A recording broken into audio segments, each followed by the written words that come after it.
যাই হোক, আমরা এখনই আমাদের কার্যকরী পরিষদের মধ্যে বক্তব্যটা আসবো না। আমি পরামর্শমূলক বক্তব্য দেওয়ার জন্য অনুরোধ জানাবো আমাদের সিলেট ভিজুয়াল মিডিয়া ফ্রেন্ডস ক্লাবের সম্মানিত সদস্য শিপন আহমদ শিপন আহমদকে পরামর্শমূলক বক্তব্য দেওয়ার জন্য অনুরোধ জানাবো। যতটুকু সংক্ষিপ্ত দেওয়া যায় খুশি হোক। আউযু বিল্লাহি মিনাশ শাইতানির রাজিম। বিসমিল্লাহির রহমানির রহিম। Sylhet visual media friends club কর্তৃক আয়োজিত আজকের সাধারণ সভার সম্মানিত সভাপতি, উপস্থিত সদস্যবৃন্দ, আসসালামু আলাইকুম। আসলে যেহেতু বক্তব্য সংক্ষিপ্ত এবং পরামর্শ দেওয়ার জন্য বলা হয়েছে, আমি প্রথমে একটি পরামর্শ দেব। এটা পরামর্শ না, আমার ক্ষুদ্র জ্ঞান থেকে যতটুকু হইলো। যেমন আজকে আমাদের মিটিং শুরু হওয়ার কথা 4টায়, কিন্তু আমরা হয়তো কিছুটা বিলম্ব হয়েছে মিটিংটা শুরু হতে। তার কারণ আমাদের সদস্যরা কিছু আসতে দেরি হয়েছে, এবং আরেকটা কারণ হইলো এই যে বেলুনটা লাগানো। কারণ এটা আমাদের সাধারণ সভা, যদি এই বেলুনটা আমরা না লাগাইতাম তাইলে আমাদের সময়টা বাঁচত, খরচটা বাঁচত। ঠিক আছে, যাই হোক, সুন্দরের জন্য লাগানো হয়েছে। আমরা ভবিষ্যতে এই দিকগুলো খেয়াল রাখবো। আরেকটা জিনিস, টেকনিক্যাল সাইড যেটা নাজিম বলেছে, সেটা আমারও মনে মনে চিন্তা ছিল। টেকনিক্যাল সম্পর্কে আমি কিছু কথা বলবো। যখন কামরান ছিল এই ভিজুয়াল মিডিয়া ফ্রেন্ডস ক্লাবের সদস্য, তার একটা দুর্ঘটনা ঘটছিল। তখন সাথে সাথে সভাপতি মহোদয় উদ্যোগ নিয়ে তাকে বিরাট একটি আর্থিক সহযোগিতা করা হয়েছিল। তখন আমি সেটা জানতাম না। পরে যখন আমি শুনছি, আমি দূর থেকে কিন্তু কৃতজ্ঞতা প্রকাশ করছি এবং ধন্যবাদ জানাচ্ছি যে আসলে সংগঠন থাকার কারণে কিন্তু তার এই ক্লান্তি লগ্নে সে কিন্তু বড় একটা সাপোর্ট পেয়েছে। এইরকম আরো অনেকে কিন্তু সহযোগিতা পাচ্ছেন। তো আরেকটা জিনিস, ফাহিম বলছিল যে শুধু অসুবিধা পড়লে আমরা খবর দেব, আপনারা জানবেন না। আসলে সেটা না।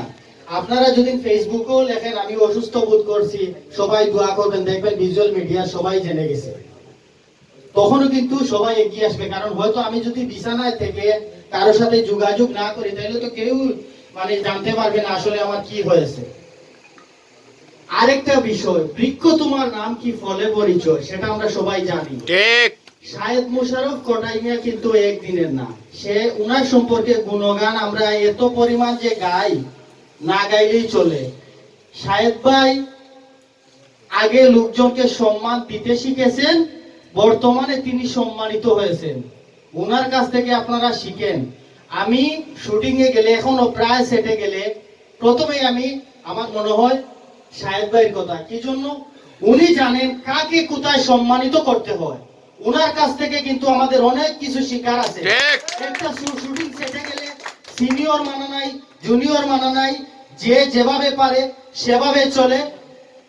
শুধু কি আমার প্রডিউসার সব। আরে ভাই, প্রডিউসার যদি সব হয় তাহলে এই সিনিয়র আর্টিস্টদের মূল্যায়ন হবে কিভাবে? ঠিক। তুমি যদি আজকে কাউকে সম্মান দিতে না জানো, তোমাকে আগামীতে তোমার জুনিয়ররা তোমাকে সম্মান দেবে না। ঠিক। আসলে আমার বক্তব্য দীর্ঘায়িত করব না। আমরা যদি আজকে একজনকে সম্মান করি, আমরা পরবর্তী প্রজন্ম আমাদেরকে সম্মানিত করবে। পরিশেষে সবার দীর্ঘায়ু কামনা করে আমার বক্তব্য এখানে শেষ করছি। ধন্যবাদ সবাইকে। আসসালামু আলাইকুম। ধন্যবাদ জনাব শিপন ভাইকে ওনার গঠনমূলক বক্তব্য রাখার জন্য। আর ওই যে বেলুনের কথা বলেছেন, ওনার পরামর্শটা আমরা নিলাম। আর বেলুনটা লাগানো হচ্ছে সুন্দরের জন্য, মানুষ তো সুন্দরেরই পূজারী। যাই হোক, এ পর্যায়ে আমি বক্তব্য রাখার জন্য অনুরোধ জানাচ্ছি আমাদের সিলেট ভিজুয়ালের সর্বস্তরের একজন কর্মব্যস্ত মানুষ। ওনার অবদান একটা করে আমার বলার কোনো শেষ নাই। আমাদের তৌহিদুজ্জামান দীপু ভাই, অনেকগুলো অবদান রয়েছে, আমি সবগুলো বলবো না, আপনারা সবাই জানেন। যেমন তৌহিদুজ্জামান দীপু ভাইকে ওনার সংক্ষিপ্ত পরামর্শ দেওয়ার জন্য অনুরোধ জানাবো। সিলেট ভিজুয়াল মিডিয়া কিভাবে সুন্দর এবং সফল হতে পারে। আসলে সিলেট ভিজুয়াল মিডিয়াকে কোনো পরামর্শ দেওয়ার মতো কিছু আমার কাছে নেই। কারণ সিলেট ভিজুয়াল মিডিয়া যেভাবে পরিচালিত হচ্ছে, ওখান থেকে কিন্তু আমি অনেক কিছু শিখছি। এই কথার মধ্যে থেকে আমি অনেক কিছু শিখেছি।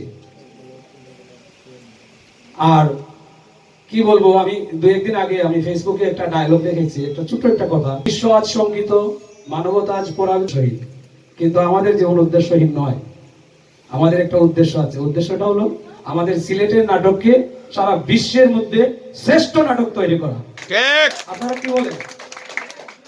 এরকম ডায়লগ যখন ফেসবুকে দেখি, উনি ব্যর্থ হয়েছে তাই কথাগুলো লিখেছে, আমরা কিন্তু ব্যর্থ হব না, আমাদের কি ভালো না, আমি নিতে পারতেছি না আপনাদের কাছ থেকে, আমি ভালো কিছু দিতে পারতেছি না, দোষটা কিন্তু আমার।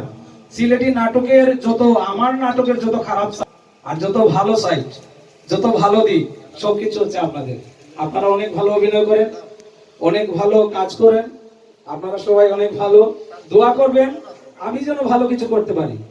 সবাই ভালো থাকুন, সুস্থ থাকুন। আমি খোটাই ভাই সম্বন্ধে আর এখানে যারা উপস্থিত তাদের সম্বন্ধে কিছু বলবো না, কারণ তারা কিন্তু কি করে যাচ্ছে আমি আগেই বলেছি, তাদের কাছ থেকে আমি অনেক কিছু শিখছি এবং শিখতেছি, আগামীতেও শিখবো, আপনাদের কাছ থেকেও শিখবো, আপনারা আমাকে শিখাবেন। ধন্যবাদ, সবাই ভালো থাকুন। ধন্যবাদ জনাব তফিরুজ্জামান দিলু ভাইকে।